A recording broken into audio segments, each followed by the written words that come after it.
ऊसाच्या शेतात शेतकऱ्यांचं धक्कादायक कांड हे सुचलंच तरी कसं.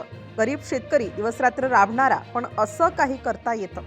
पोलिसांच्या पायाखालची जमीन सरकली. संपूर्ण परिसरात एकच चर्चा, ऊसाच्या कांडीत नेमकं आत काय दडलं होतं.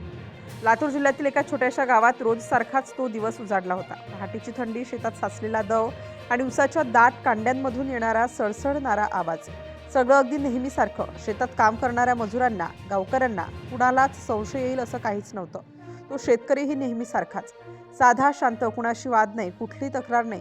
गावात त्यांचं नाव घेतलं तर गरीब पण मेहनती, एवढंच ऐकू येत होतं. पण याच शांततेआड काहीतरी वेगळंच शिजत होतं. हे कुणाच्या स्वप्नातही नव्हतं. गेल्या काही दिवसांपासून ते शेताकडे जाणारा रस्ता मात्र वेगळंच चित्र दाखवत होता.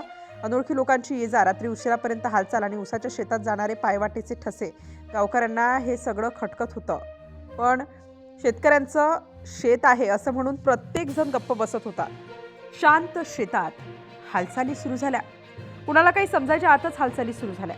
शेतात अचानक वेगळीच खडबड उडाली. उसाच्या कांड्या बाजूला सारत आत शिरलेले लोक बारकाईने पाहणी, प्रत्येक पाऊल मोजून टाकलं जात होतं. शेताच्या एका ठराविक भागात गेल्यावर वातावरणच बदललं. आत काहीतरी चूक आहे हे स्पष्ट दिसू लागलं, पण नेमकं काय हे अजून कुणालाच कळलं नव्हतं. हळूहळू उसाच्या कांड्या बाजूला केल्या गेल्या आणि आत जे दिसलं त्याने सगळेच स्तब्ध झाले.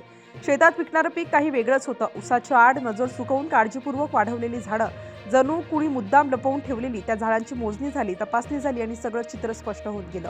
शेत म्हणजे फक्त शेती नव्हती, तर काहीतरी धक्कादायक प्रकार सुरू होता. शेवटी सत्य समोर आलं. लातूर जिल्ह्यातील त्या गावात उसाच्या शेतात गांजाची लागवड सुरू होती. उसाच्या कांड्यांचा वापर करून ती झाडं लपवली गेली होती. घटनास्थळीच पंचनामा करण्यात आला. झाडांचं वजन केलं गेलं आणि मोठ्या किमतीचा मुद्देमाल जप्त करण्यात आला.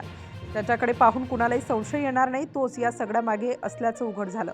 एक गरीब शेतकरी, पण त्याने केलेलं कृत्य संपूर्ण गावाला आणि प्रशासनालाही हादरवून गेलं. शांत उसाच्या शेतामागे दडलेलं हे सत्य बाहेर आलं आणि लातूर जिल्ह्यात एकच खडबड उडाली.